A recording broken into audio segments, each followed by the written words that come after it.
여러분 지난 3일간 어땠습니까? 저는 지난 3일간의 부흥 집회를 통해서 개인적으로 참 많은 은혜를 받았습니다. 여러분들은 어땠는지 모르겠습니다. 참석하지 않는 분들은 모르겠지만 참석하신 여러분들은 3일간의 이 부흥 집회를 통해서, 말씀 집회를 통해서 어떤 은혜를 누렸습니까? 은혜를 많이 받으셨습니까? 저는 마지막 날 김문호 목사님께서 축도하기 직전에 목사님에게 그런 부탁을 했습니다. 참 3일간의 부흥 집회가 너무나 아쉽다. 그래서 내년에도 오셔서 말씀 전해주시기를 바라나이다. 그렇게 말을 했더니 그 말이 마음에 잘 꼽혀 있었던지 성령차에 올라가기 전에 일정 잡히면 연락하십시오. 그렇게 말씀을 주시고 차에 올라 부산으로 가셨습니다. 참 많은 은혜를 하나님께서 우리에게 허락을 해 주셨습니다. 우리 교회 집사님 중에 한 분은 집회 둘째 날이죠. 유명 가수들이 출연하는 음악회 VIP 티켓을 가지고 계셨는데요. 그것을 포기하고 집회에 참석을 하셨습니다. 정말 탁월한 선택을 하신 것이죠. 그래서 그런지 은혜 받은 것이 표정 속에 역력했습니다. 제가 사의를 하고 내려가서 말씀을 듣지 않습니까? 바로 제 뒤옆에 앉아 계셨는데 연일 아멘 소리가 나왔고 웃음 소리가 나왔습니다. 그 은혜 받은 것을 가지고 또 셋째 날에는 강사 목사님 식사 대접까지 하셨습니다. 앞으로도 이 집사님에게 큰 하나님의 은혜가 임할 것으로 저는 믿습니다. 여러분 그렇지 않습니까? 말씀 한번 잘 들으면 인생이 바뀝니다. 저는 이 사실을 확신합니다. 저 역시 그랬습니다. 제가 고등학교 2학년 겨울방학 때 열린 전국 동기수련회에 참석을 해서 은혜를 받고 그 은혜가 신학을 하게 된 동기가 되었습니다. 저에게 하나님께서 말씀을 주셨고 말씀으로 찾아오셨고 눈물을 주셨고 회개하게 하셨고 하나님의 세계를 보게 하셨습니다. 엄청난 하나님의 은혜를 그날 그 밤에 하나님께서 허락해 주셨습니다. 그 은혜가 신학을 하도록 결단하게 하였고 지금 이 자리에서 여러분들을 섬기는 목사가 되어서 말씀을 전하고 있는 것입니다. 말씀 한번 잘 들으면 인생이 바뀌는 것입니다. 절대로 여러분 돈을 많이 번다고 해서 인생이 바뀌는 것이 아니에요. 돈 때문에 싸우고 돈 때문에 그 인생이 탕진되는 것을 우리는 봅니다. 돈이 결국 우리에게 행복을 만들어주는 것은 아닙니다. 말씀이 결국 인생을 바꾼다는 것입니다. 그러니 여러분 말씀이 선포되는 부흥회를 포기할 수가 없는 것이죠. 시간을 만들어내고 기회를 만들어내어서 또 그 전에 좋았던 기회들을 포기함으로 부흥회에 참석해서 말씀을 사모하는 가운데 하나님의 말씀이 임하는 그 순간에 우리 인생이 바뀌게 되는 단초를 마련하게 되는 것이지요. 첫째 날에는 신앙생활의 4가지라는 제목으로 말씀을 들었습니다. 둘째 날에는 사람들과 교회들, 그리고 마지막 셋째 날에는 어린 왕자를 위한 기도라는 제목으로 하나님의 말씀을 들었습니다. 듣는 순간 우리는 많이 행복했고요. 많이 웃으면서 말씀을 들었지만 모든 말씀이 하나라도 땅에 떨어지지 않고 우리의 심령밭에 잘 뿌려진, 옥토밭에 잘 뿌려진 그런 씨앗이 되어서 지금도 그 말씀을 생각하면 감격이 있고 용기가 있고 힘이 나고 은혜스러운 것을 부인할 수가 없습니다. 저는 확신합니다. 집회에 참석한 많은 분들이 말씀을 통해서 용기를 얻고 힘을 얻지 않았나 확신을 합니다.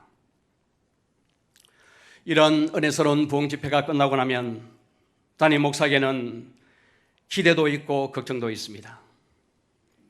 여러분 기대가 무엇이겠습니까?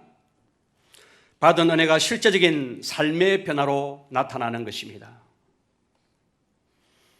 김현우 목사님께서 데살로니가 교회를 언급하면서 그 데살로니가 교회의 장점 3가지를 말씀해 주셨습니다. 믿음의 역사가 있고 소망의 인내가 있고 사랑의 수고가 있는 교회, 베레아 교회는 데살로니가 교회보다 더 신사적이어서 하나님의 말씀을 간절한 마음으로 받았다고 말씀하였으며 우리 마산 유로교회가 그런 교회가 되기를 소망했습니다.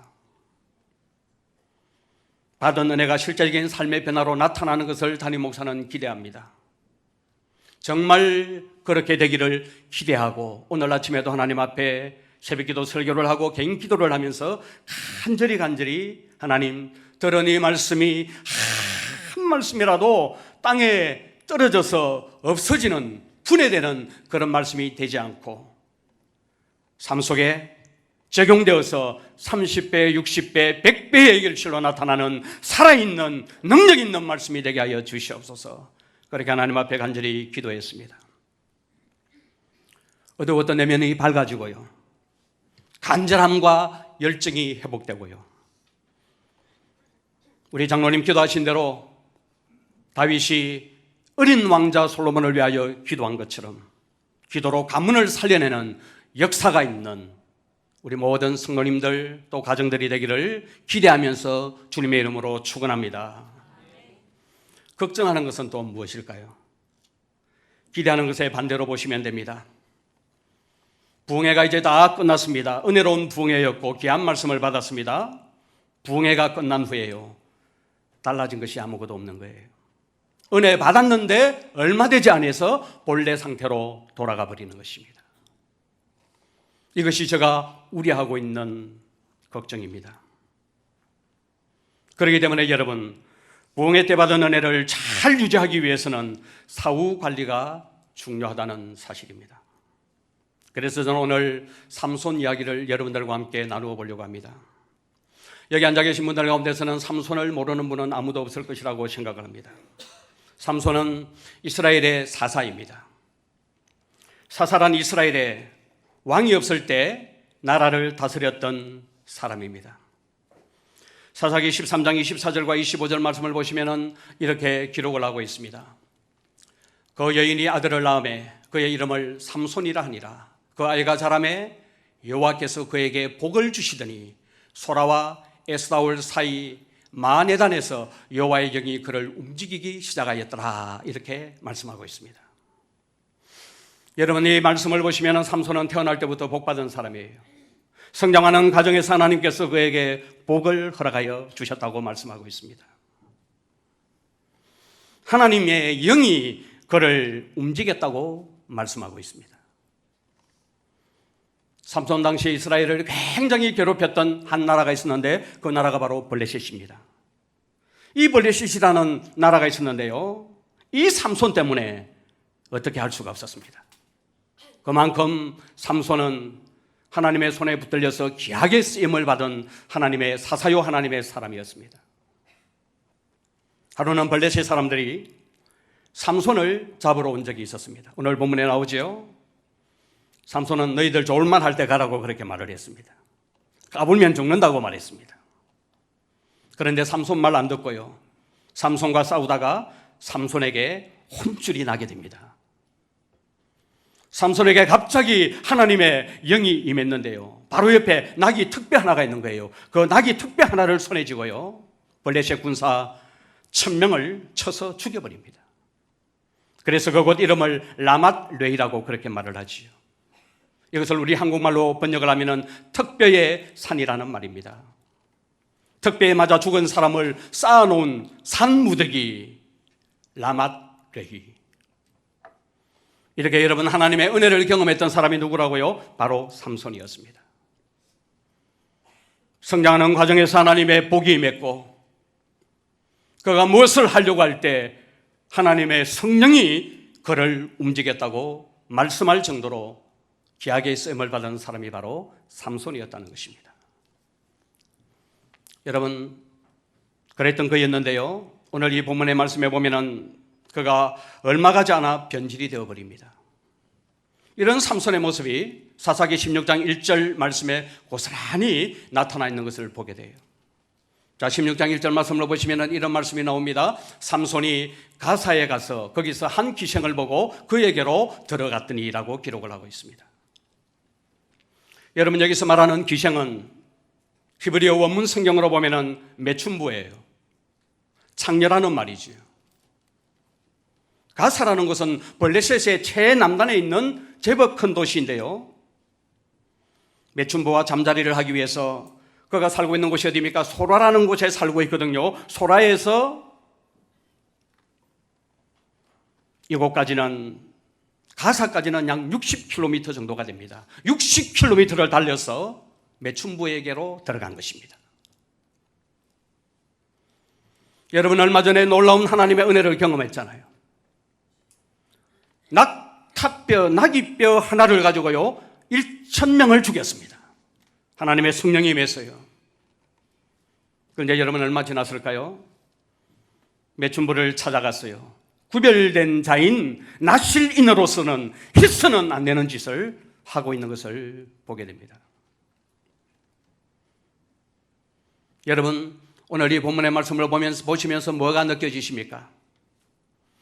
이게 가능한 일입니까, 여러분? 목사가 삿장가에 가서 돈을 주고 매춘부와 잠자리 한 것과 똑같은 것 아니겠습니까? 얼마 전까지만 해도 하나님의 엄청난 은혜를 경험한 이 삼손이었는데요, 지금 매춘부에게 들어가고 있는 것입니다. 저는 오늘 이 본문의 말씀을 개인적으로 읽고 묵상을 하고 마음에 담으면서 이 삼손의 모습이 우리와 별반 다르지 않다는 것을 깨닫게 되었습니다. 여러분, 가정이 어렵고 몸이 병들고 인생의 위기가 찾아오면 우리는 하나님을 찾습니다. 하지 않았던 새벽 기도도 시작하고요, 읽지 않았던 하나님의 말씀도 묵상하고요, 하늘을 쳐다보면서 하나님 앞에 기도합니다. 은혜를 구하고 하나님께 부르짖죠.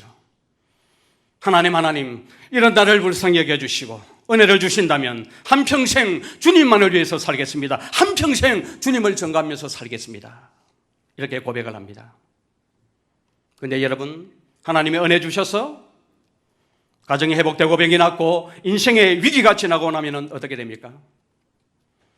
고백한 것은 온데간데 없고요, 본래의 모습으로 돌아가는 것을 우리는 경험합니다. 그러니까요, 우리가 오늘 이 본문에 나오는 삼손을 탓할 것이 하나도 없다는 것입니다. 삼손의 이런 모습은 우리 모두의 자화상이라는 것입니다. 사실 우리가 이렇게 하면서 여기까지 살아왔다는 것입니다. 인생의 위기가 찾아왔을 때 하나님께 찾아가지, 하나님께 기도하지, 은혜를 구하지요. 주님께서 긍휼히 여겨주셔서 우리를 고쳐주시고 세워주시고 필요한 은혜를 채워주십니다. 얼마 가지 못해서 가지 말아야 될 곳, 하지 말아야 될 일들을 하는 우리 자신들의 모습이 내가 이때까지 살아왔던 삶의 흔적이고 역사라는 사실입니다. 그런데 여기서 제가 주목하는 것이 하나 있습니다. 그것은 하나님의 이런 놀라운 은혜를 경험했음에도 불구하고 매춘부와 놀아나는 것을 방치했더니요, 그 다음에 치명적인 들릴라가 나왔다는 사실입니다. 이 들릴라와의 만남은 너무나 불행한 만남이에요. 우리가 인생을 살아가면서 여러 만남이 있지 않습니까? 좋은 만남이 있고 생산적인 만남이 있고 창조적인 만남이 있는 반면에 우리를 불행하게 하는 불행한 만남이 있을 수가 있는데, 삼손에게 있어서 이 들릴라와의 만남은 최악의 만남이었다는 사실이에요. 오늘 이 4절 말씀을 보시면 이렇게 기록을 하고 있습니다. 이후에 삼손이 소래 골짜기에 들릴라라 이름하는 여인을 뭐하며요? 사랑하매. 이 사랑하매라는 이 단어 하나가요, 제 마음을 떨리게 만드는 거예요.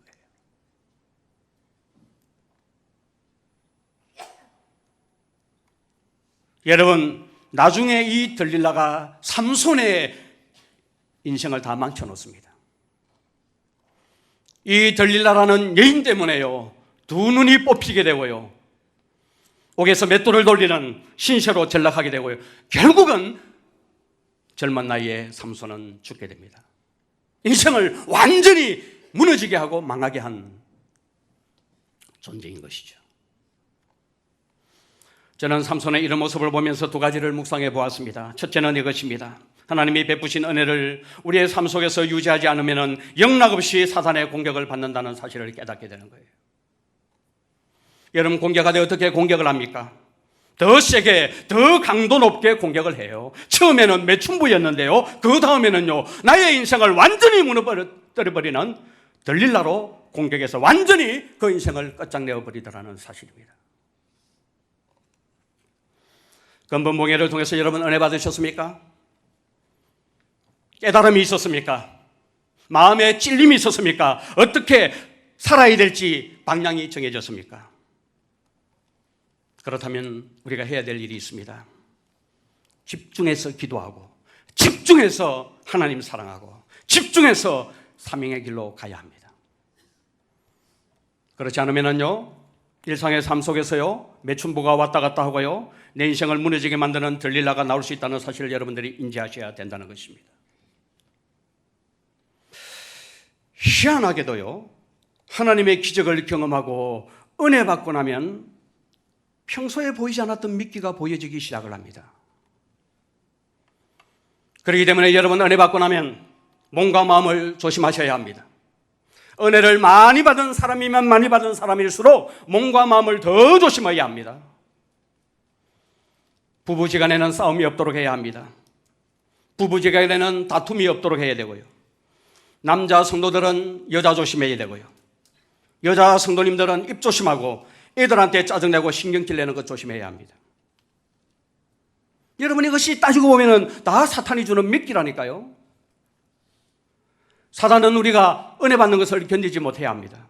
그러니까 어떻게 하든지 미끼를 자꾸 은혜 받은 사람에게 던져서 그 은혜를 물거품으로 만들어버리는 것이죠. 그래서 저는 기도하는 거예요. 하나님, 우리 마산 유로교회 3일간의 붕해를 통해서 말씀의 은혜를 주셨습니다. 변화의 역사를 만들어낼 수 있는 단초를 제공해 주셨습니다. 깨달음을 주셨습니다. 삶의 방향성을 정해 주셨습니다. 이럴 때 사단이 가만히 두지 않을 것입니다. 영적 전쟁을 선포하고 더 많이 기도하는 교회가 되게 하시고, 더 하나님의 말씀을 붙들고 앞을 향하여, 표대를 향하여 분명히 달려가는 교회가 되게 하여 주시옵소서. 어떻게 여러분, 담임 목사가 맹 놓고 있을 수가 있겠습니까? 기도로 하나님의 은혜를 구해야 되지요. 여러분 보십시오. 자꾸 미끼가 보여지게 될 것이에요. 싸움할 일도 아닌데 싸움거리가 만들어지고요. 마음이 빼앗김당하는 일들이 자꾸 생기게 될 것이에요. 사단이 주는 미끼인 줄로 믿으시길 바랍니다. 영적 전쟁을 선포해야 된다는 말이에요. 그러니까 여러분 기억하십시오. 받은 이 은혜를 소중하게 생각하고 유지하지 않으면 시험에 빠지게 되고 곤란한 일을 당할 수 있다는 사실을 기억하셔야 됩니다. 저는 교회를 섬기면서 많이 보았습니다. 한때 큰 은혜를 받았던 분들이 크게 넘어지는 것을 보았습니다. 주님과 교회를 완전히 등진 분들도 있고요. 역겹기 그지없는 일들을 해가지고 가정이 깨어지고 폐가 망신한 경우도 저는 보았습니다. 은혜 받고 난 후 말입니다. 관리 잘못해가지고요, 사단의 공격을 받아서 철저하게 처절하게 무너지는 그런 모습을 보았단 말이에요. 그래서 성경은 우리에게 말씀합니다. 무릇 선줄로 생각하는 자는 넘어질까 조심하라고 말씀합니다.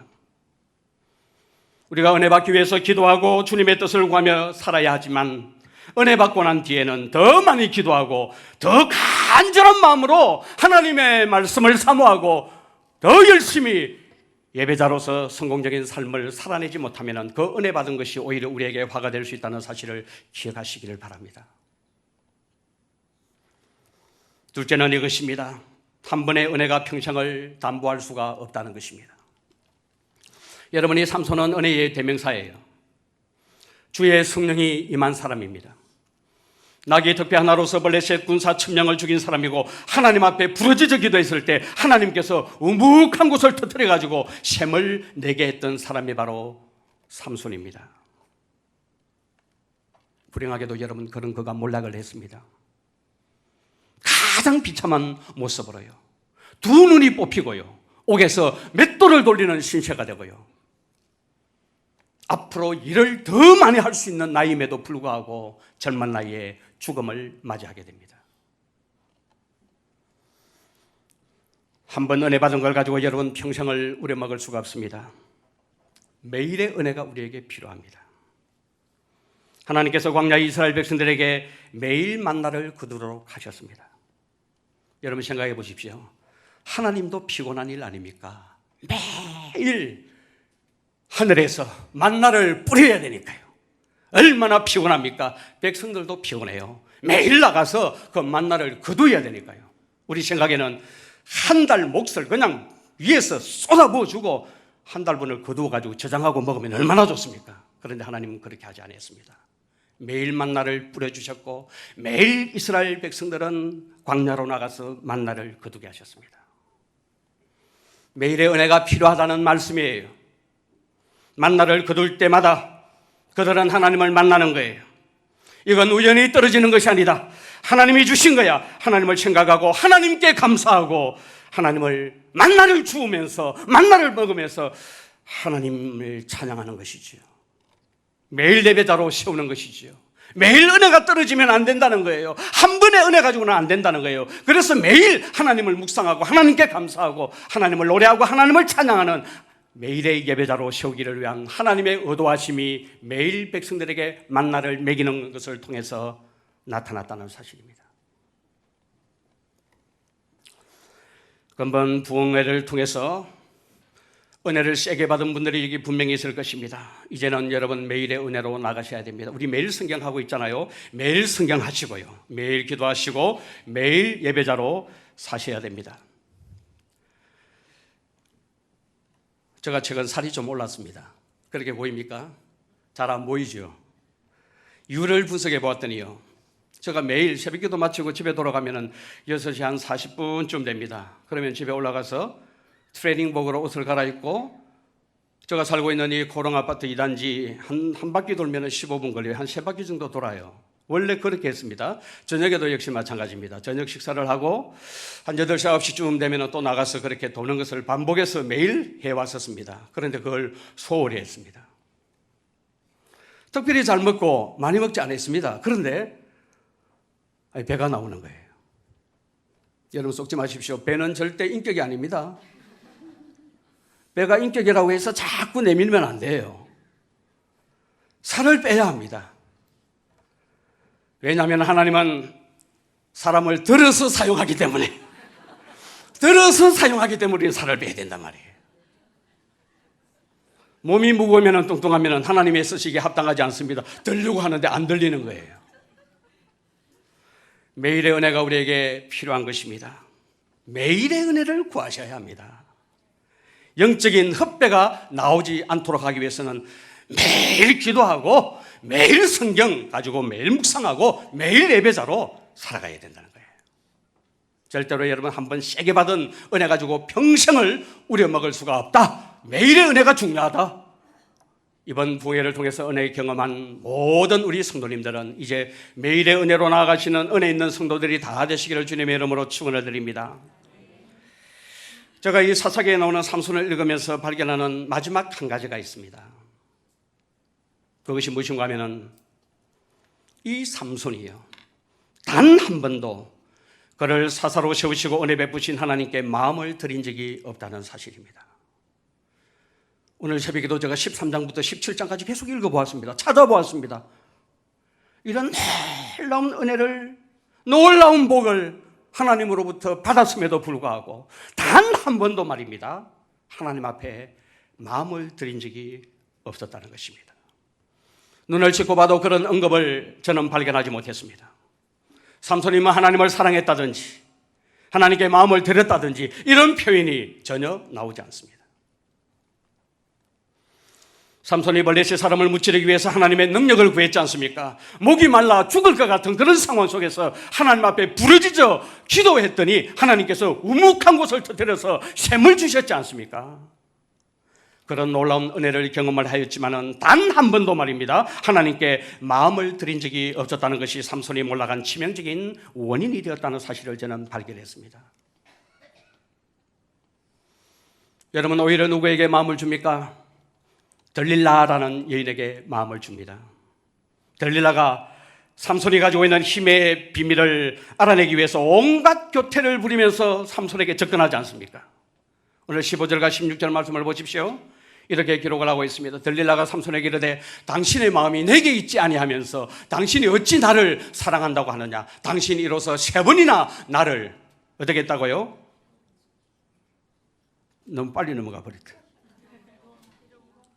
나를 희롱하고, 맞습니까? 예, 당신의 큰 힘이 무엇으로 말미암아 생기는지를 내게 말하지 아니하였도다 하며 날마다 그 말로 그를 재촉하여 조름에 삼손의 마음이 번뇌하여 죽을 지경이라. 온갖 교태를 부리면서요, 당신의 힘의 근원이 어디에서 나오느냐고 묻습니다. 오늘 이 15절과 16절 말씀을 여러분 자세히 묵상을 하고 분석을 해보면 지금 삼손의 마음은 들릴라에게 가 있다는 것을 알 수 있습니다. 여러분, 그렇지 않으면 번뇌할 필요가 뭐가 있나요? 번뇌할 필요가 전혀 없습니다. 이렇게 앙탈을 부릴 때 그동안 잘 놀았다, 입을 선언하면 되는 거죠. 그렇지 않습니까? 그런데 삼손의 마음이 들릴라에게 다 빼앗겼기 때문에 그 요구 앞에 마음이 어떻게 되고 있다고요? 번뇌하고 있다는 사실입니다. 마음이 다 그에게 빼앗겨 있는 것을 보는 대목이라고 저는 생각을 합니다. 그래서 자기 힘의 비밀을 다 알려줍니다. 이것 때문에 머리가 잘리게 되고요, 힘은 다 빠지게 되고요, 결국은 블레셋 사람에게 잡혔어요. 눈 다 뽑히고 감옥에 갇혀서 맷돌을 돌리는 신세가 되고 결국은 죽음을 맞이하게 됩니다. 저는 이 삼손의 이런 모습을 묵상하면서 이게 나와 여러분들의 모습이라는 사실을 지울 수가 없습니다. 삼손에게 하나님은 여러분 어떤 분입니까? 인생의 피로를 해결해 주는 수단에 불과한 분이에요. 적을 무찌르기 위해서는 괴력이 있어야 되고, 목마름을 해결하기 위해서는 하나님이 샘을 허락해 주셔야 돼요. 우리 역시 부자 되기를 원하고 건강하기를 원하고 자식 잘 되기를 원하는 마음이 있습니다. 하는 일마다 때마다 잘 되고 복 받기를 원합니다. 이때 필요한 분이 누구십니까? 하나님이십니다. 그래서 하나님을 믿습니다. 내 필요한 것을 얻기 위해서 하나님을 믿는단 말이에요. 인생의 피로를 채워주는 수단으로서 하나님을 삼손이 이때까지 믿었고, 우리 역시도 교회 나오는 이유, 예수 믿는 이유가 우리 인생의 목마름을 해결하기 위해서, 영적인 해결보다도요, 이 육체적인 해결, 복받고 건강하고 이 땅에서 잘 되기 위해서 수단으로서 하나님을 믿었습니다. 여러분, 이러다 보니까요, 결정적인 순간에 하나님께 마음을 드리는 것은 온데간데 없고 마음을 들릴라에게 다 넣어주는 것입니다. 그래서 어떻게 되었습니까? 그 인생은 쫄딱 무너지고 망하게 되는 것을 보고 있습니다. 여러분, 잘 들으셔야 합니다. 오늘도 하나님을 수단으로 믿는 분들이 많이 있습니다. 복받고 잘되고 병났고 사업에 성공하기 위해서 하나님을 믿습니다. 마치 알라딘의 램프처럼 내가 소원하는 것을 모두 들어주시는 하나님으로만 믿는 것을 보게 됩니다. 그래서 여러분 자신이 원하는 것이 채워지지 아니하면 하나님 없다 하면서 교회를 떠나가 버립니다. 신앙생활을 시시하게 해버립니다. 들릴라로 상징되는 세상으로 돌아가 버리는 것을 보게 되는 것이죠. 제가 여러분들에게 반복적으로 말씀드렸잖아요. 사업의 목적은 결코 사업 성공이 아닙니다. 하나님의 힘을 빌어서 성공하는 것이 사업의 목적이 아니란 말이에요. 사업의 목적은 뭐라고 말씀을 드렸습니까? 주님을 마음으로 다 사랑하는 것이 사업의 목적입니다. 사업하면서 돈 많이 벌었는데 주님 사랑하는 마음이 없다면 그 사업은 실패한 사업이에요. 건강 회복하고 난 뒤에 주님을 잃어버렸다면 그 건강 회복이 결코 좋은 것은 아닙니다. 여러분, 기도의 목적이 무엇입니까? 기도 응답입니까? 아니에요. 기도의 목적은 주님의 뜻을 알고 주님의 뜻을 알아서 믿음으로 사는 것이며 주님을 마음으로 더 사랑하는 것이 바로 기도의 목적입니다. 목회의 목적도 여러분 목회의 성공이 아니에요. 주님을 마음으로 더 사랑하는 것이 목회의 목적이지요. 하나님이 원하시는 목회의 성공은 목회를 너무너무 탁월하게 잘해가지고 수천 수만 명을 모으는 것이 아니고, 목회하면서 주님을 더 사랑할 수 있다면, 목회에서 정말 주님 없이 못 사는 사랑의 열정이 내 마음속에 샘솟듯 일어나고 있다면 한 명을 앞에 놓고 10명을 앞에 놓고 초라한 예배당에서 목회를 한다 할지라도 그 목회는 저는 성공이라고 생각을 합니다. 엉터리 만문주의에 우리는 속으면 안 되는 거예요. 수천 명이 모이고 수만 명이 모인다는 것에 우리가 현혹되면 안 되는 거예요. 모아놓고 주님 사랑하는 마음 없고 들라에게로 가고 마음을 주님 앞에 전혀 드리지 못한다면 그 목회는 실패한 목회예요. 우리가 소위 말하는 이 성공, 이 선물요, 잘 되는 것이죠. 복 받는 것이죠. 이것은 여러분 믿음의 열매인 것이고 주님을 마음으로 사랑한 증거에 불과한 것입니다. 주객이 전대되면 안 되는 것입니다. 수단과 목적이 바뀌면 안 된단 말이에요. 주님이 정말로 원하시는 것은 마음과 뜻과 정성을 다해서 주님을 사랑하는 것입니다. 그 사랑하는 자에게 하나님은 말씀하십니다. 모든 것을 합력하여 선을 이루신다고 말씀하십니다. 로마서 8장 28절 말씀해 보시면 이렇게 기록합니다. 우리가 알거니와 하나님을 사랑하는 자 곧 그 뜻대로 부르심을 입은 자들에게는 모든 것이 합력하여 선을 이루느니라. 모든 것이 합력하여 선이 이루어지는 역사는 어떻게 누구에게 나타나게 됩니까? 먼저 하나님을 사랑하는 자에게 라고 말씀하고 있습니다. 하나님을 사랑하는 것이 먼저고 그 다음이 모든 것이 합력하여 선을 이루어 주시는 것이 되는 것이죠. 이것이 여러분 순서입니다. 하나님께 마음을 하나도 드리지 않으면서 복 받기만을 바라는 것은 하나님은 기뻐하지 않습니다.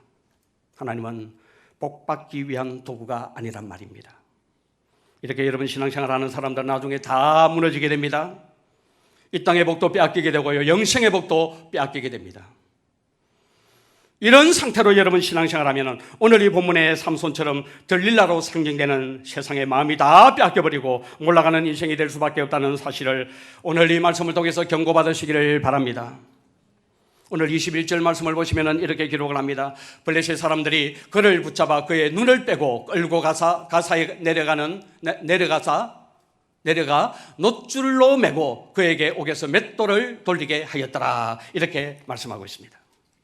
여러분, 인간은 시험을 받은 목적대로 살아야 합니다. 인간은 하나님을 사랑하고 하나님께 마음을 드리도록 시험을 받은 존재들이에요. 사람의 제일 되는 목적이 무엇이라고 말씀합니까? 소결의 문답 1문이에요. 이 질문을 묻습니다. 답은 이렇습니다. 하나님을 영화롭게 하고 그를 영원토록 사랑하고 즐거워하는 것이라고 말씀하고 있습니다.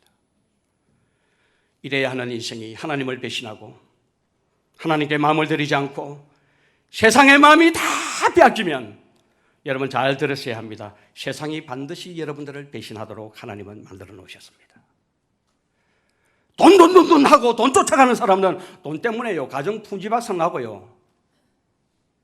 혈육 간에요. 전쟁이 벌어지고요. 짐승같이 살더라고요. 보니까. 세상이 반드시 배신하게 돼 있어요. 여러분들의 마음을 번민하게 하고 갈기갈기 찢어놓습니다. 하나님이 세우시고 도우시는 인생은 여호와를 경외하는 인생입니다. 하나님께 마음을 들여서 사랑하는 인생, 이런 인생을 하나님은 세워주시고 또 복을 주시고 복을 주십니다. 하나님 없이 사업하지 마세요. 돈 잃어도 괜찮습니다. 때가 되면 하나님 돈 주십니다. 주일날 문 열지 마세요. 예배하는 날로 삼으십시오. 전심을 다하여 하나님을 찾고 하나님을 구할 때 만복의 근원이 되시는 하나님께서 피로 적절한 은혜를 베풀어 주실 줄로 믿습니다. 하나님 없이 자녀 키우지 마세요. 하나님의 말씀 안에서 자녀를 키우셔야 됩니다. 저는 저에게 요구합니다. 하나님 없이 목회하지 말아야 합니다. 하나님을 두려워하고 하나님을 경외하고 꼼수 부리지 말고 진리 안에서 행하는 목회를 해야 되는 것이죠. 그렇게 하지 않으면 여러분 잘 될 것 같지요. 협박 좀 해야 되겠습니다.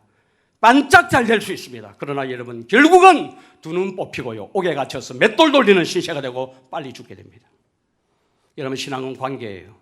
하나님이 날 사랑하셔서 그 아들 예수 그리스도를 주신 것처럼 나 또한 주님을 마음과 뜻과 정성을 다하여 사랑하는 것이 여러분 신앙생활의 진수입니다. 주님과의 관계를 깨뜨려가면서 맹목적으로 교회를 다니는 것은 신앙생활이 아니라 그는 종교생활이에요. 종교생활에는 어떤 역사도 하나님의 역사도 기대할 수가 없습니다. 저는 지난 3일간의 은혜스러운 이 부흥회와 오늘 이 예배를 통해서, 이 말씀을 통해서 세상에 빼앗김 당한 여러분들의 마음을 되찾아오는 은혜가 있기를 바랍니다. 세상으로 기울어져 있고요, 세상에 빼앗겨 있는 마음을 되돌려받지 아니하면 반드시 세상이 나의 마음을 갈기갈기 다 찢어놓는다는 사실을 여러분 기억을 하시길 바랍니다. 이 시간 조용히 우리 자신이 살아온 세월들을 한번 돌아보시길 바랍니다. 세상에 마음을 주었다가 상처받고 배신당하고 공허함으로 견딜 수가 없어서 몸부림쳤던 순간들이 이 설교를 듣는 이 시간 다 떠올려지시기를 바랍니다. 이제 그 마음을 다 되돌려 받아 주님께 마음을 온전히 드리는 복된 인생으로 살아가시는 저와 여러분들이 되시기를 주님의 이름으로 축원합니다.